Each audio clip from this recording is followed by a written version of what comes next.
Nah, kemudian Nabi menambahkan, Mbak, fawalladzi la ilaha illa ghairuh, demi Allah Subhanahu wa taala yang tiada Tuhan selain Allah Subhanahu wa taala. Nabi menjelaskan, inna ahadakum la ya'malu bi amali ahlil jannah hatta ma yakunu bainahu wa bainaha illa dhira' fayasbiqu alaihi alkitab fayamalu bi amali ahlin nar. Kata Nabi, sesungguhnya salah satu dari kalian, kata Rasulullah, itu ada yang amalannya seperti amalan ahli surga, amalannya orang penduduk surga. Kita bayangkan, Pak, amalan penduduk surga, ya sholat, ya ibadah, ya ngaji, ya tasbihan.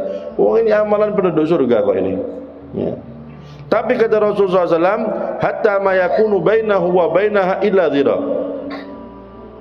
sehingga antara dia dan kematiannya itu tinggal satu hasta, mau mati. Fayasbiqu alaihi kitab, fayasbiqu alaihi kitab, dan orang ini sudah ditentukan di dalam ketentuan Allah Subhanahu wa taala. Fayamalu bi amali ahli nar, mengamalkan amalan ahli neraka. Fayadkhuluha, maka dimasukkan ke neraka. Loh, kata Rasulullah, ada gambaran manusia yang seperti itu. Amalannya ibadah, dok, mau mati kurang sebentar, kurang sedikit sisa usianya nyoba-nyoba maksiat. Nyoba sih, masa ibadah dok rek, sekali-sekali lah nyoba. Ketika maksiat, dicabut nyawanya, mati dalam keadaan su'ul khotimah, puluhan tahun ibadahnya hilang. Loh, bayangkan. Loh. Nah, ketika mendengar seperti itu, Pak, sahabat wedi para hadirin. Tak sembarangan ini hadis ya. Dilanjutin lagi sama Nabi Muhammad SAW, wa inna ahadakum, dan sesungguhnya salah satu daripada kalian, la ya'malu bi amali ahli nar, amalannya penduduk neraka, maksiat tok wis, hatta ma yakunu bainahu wa bainaha illa dhira', sehingga antara dia dan kematiannya tinggal satu hasta. Fayasbiqu alaihi alkitab, dan orang ini sudah ditentukan di dalam ketentuan Allah Subhanahu wa taala. Fayamalu bi amali ahli jannah fayadkhuluha, kemudian mengamalkan amalan ahli surga, masuk ke dalam surganya Allah Subhanahu wa taala. Gambarannya, kata Rasulullah, ada orang semasa hidupnya maksiat, dok, di akhir hayatnya tobat. Mau sore ngene-ngene tok uripku iki rek. Tobat wis, mulai tobat. Tobat, tidak lama baru dari tobatnya dicabut nyawanya, meninggal dalam keadaan husnul khotimah. Loh, bayangkan, Pak. Nah, di sini ketika sahabat dengar seperti itu, Pak, sahabat Nabi, wah, keweden para hadirin. Sahabat Nabi ketakutan. Nek sing keluru enak, sing pertama iki lho. Sudah ibadah, tahu-taunya akhir hayatnya maksiat, mati su'ul khotimah. Nah, ini yang tidak enak. Sahabat ketakutan. Kenapa?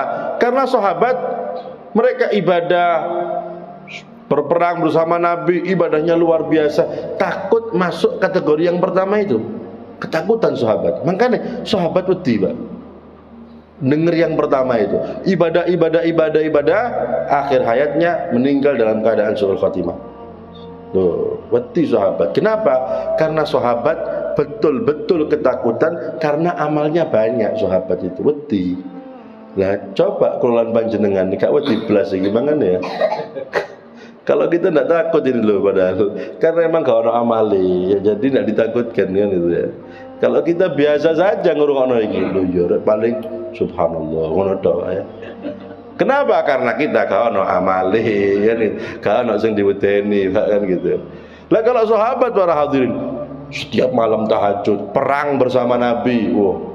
Hataman Quran itu ada yang satu hari 2-3 kali, belum zikirnya, belum wiridnya, belum sholat yang lain-lain. Merasa ibadahnya banyak, takut yang masuk kategori yang pertama itu. Akhir hayatnya takut mati dalam keadaan su'ul khotimah. Makanya sahabat takut.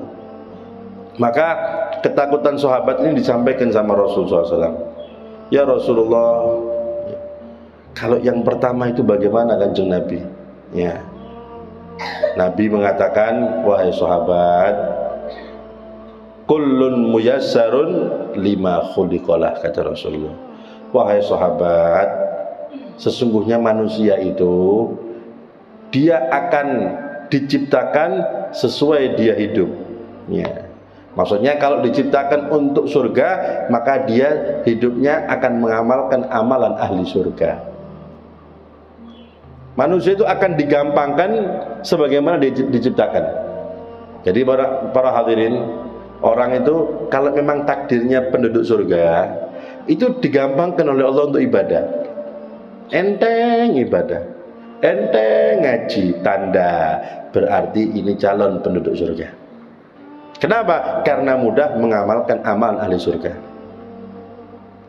Kalau emang repot untuk ibadah, ya berarti hati-hati Pak, bahaya ini. Kita ini kalau murah-murah males, waduh, hati-hati loh ya. Jangan-jangan nanti kan gitu ya. Nah.